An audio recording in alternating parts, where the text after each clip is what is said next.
আগামী ২১ মে দ্বিতীয় ধাপে উপজেলা নির্বাচন অনুষ্ঠিত হবে। নির্বাচনের আর মাত্র ২ দিন বাকি। শেষ মুহূর্তের প্রচার প্রচারণায় ব্যস্ত প্রার্থীরা। মৌলভীবাজার জেলার রাজনগর উপজেলা নির্বাচনে প্রার্থীরা ভোটারদের দ্বারে দ্বারে গিয়ে দিচ্ছেন নানা প্রতিশ্রুতি। তারা শহর থেকে শুরু করে প্রত্যন্ত অঞ্চলের ভোটারদের সাথে পরিচিত হচ্ছেন। চাঁদপুর সদর, হাজীগঞ্জ এবং শাহরাস্তি উপজেলা পরিষদ নির্বাচনে প্রচারণার মাঠ জমে উঠেছে। নিজেকে যোগ্য প্রার্থী প্রমাণ করতে প্রচারণায় নির্ঘুম সময় কাটাচ্ছেন সকল প্রার্থীরা। তবে অনেক প্রার্থীর পাল্টাপাল্টি অভিযোগ রয়েছে। ময়মনসিংহ সদর, মুক্তাগাছা ও গৌরীপুরে হতে যাচ্ছে নির্বাচন। ৩ উপজেলার ১৩ জন চেয়ারম্যান, ১৭ জন ভাইস চেয়ারম্যান এবং ১৩ জন মহিলা ভাইস চেয়ারম্যান প্রার্থী প্রতিদ্বন্দ্বিতা করছেন। নাটোরের লালপুর এবং বাগাতিপাড়া উপজেলা পরিষদ নির্বাচনে ২১ মে অনুষ্ঠিত হবে। সময় ফুরিয়ে আসার সাথে সাথে বাড়ছে প্রার্থীদের ব্যস্ততা, বাড়ছে দৌড়ঝাঁপ।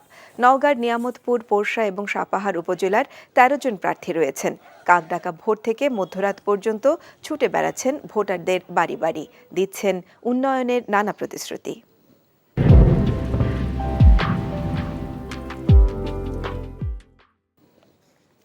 নির্বাচনের খবর জানাচ্ছেন আমাদের সহকর্মীরা। প্রথমে যাব ময়মনসিংহে, সেখানে আছেন senior correspondent M Ayub Ali. Ayub, নির্বাচনের প্রচারণা কেমন দেখছেন ময়মনসিংহে?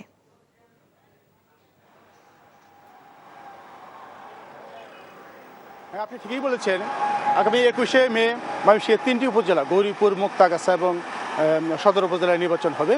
তো আপনি নিশ্চয়ই জানেন যে এখানে কিন্তু প্রার্থীরা রাত দিন ভোটারদের দ্বারে দ্বারে বিভিন্ন উন্নয়ন প্রতিশ্রুতি নিয়ে যাচ্ছেন, ভোটারদের আকর্ষণ করার জন্য যাচ্ছেন, তাদেরকে নানা প্রতিশ্রুতি দিচ্ছেন।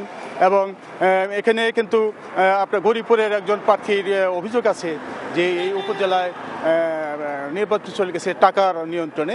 তবে উনি আরেকটি কথা বলেছেন যে যদি প্রশাসন চলমান নিরপেক্ষতা বজায় রাখে তাহলে এটি কোনো সমস্যা হবে না এবং নির্বাচন সুষ্ঠু হবে।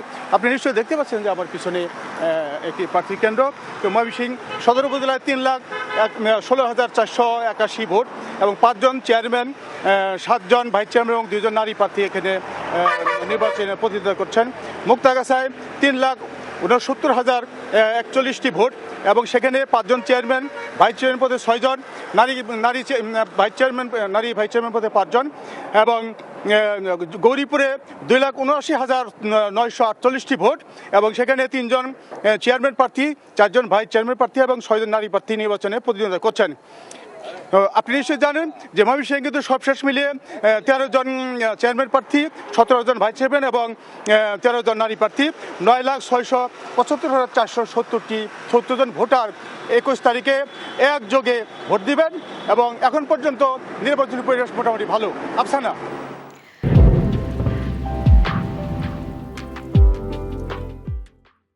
আমরা জানছিলাম ময়মনসিংহের নির্বাচনের সর্বশেষ খবর, সর্বশেষ পরিস্থিতি, প্রচারণার খবর। এখন আমরা যাচ্ছি নেত্রকোনায়, সেখানে আছেন আমাদের স্টাফ করেসপন্ডেন্ট ভজন দাস।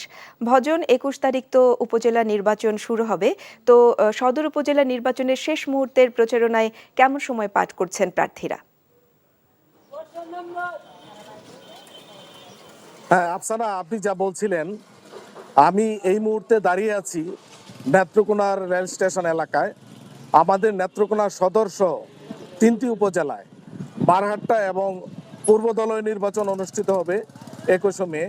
তবে নেত্রকোনা জেলা সদরে একটি মর্যাদাপূর্ণ লড়াইয়ের জন্য হেভিওয়েট প্রার্থীরা লড়ছেন এই নির্বাচনে। প্রতিদিন প্রার্থীরা ঘুরছেন ভোটারদের কাছে, দিচ্ছেন নানান প্রতিশ্রুতি। তারা নির্বাচনে জয়ের ব্যাপারে যা যা করণীয় প্রতিশ্রুতি দিয়ে উন্নয়নের জন্য সবকিছু বলে বেড়াচ্ছেন ভোটারদের কাছে কাছে।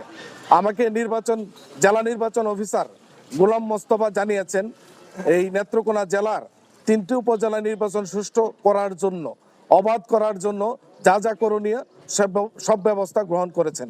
তবে আমি জেনেছি নেত্রকোনার পূর্বদলায় গতকালকে কিছু নির্বাচনের সহিংসতার ঘটনা ঘটেছে প্রার্থীদের সমর্থকদের মাঝে এবং এখানকার পুলিশ অফিসার ওসি আমাকে জানিয়েছেন যে ওই ঘটনায় কয়েকজন আহত হয়েছে এবং তারা অভিযান চালিয়ে 3 জনকে আটক করেছে এবং কিছু দেশীয় অস্ত্র জব্দ করেছে। এই ছিল আমার নেত্রকোনার সার্বিক পরিস্থিতি। আর অন্যদিকে তেমন কোনো সহিংসতার খবর পাওয়া যায়নি।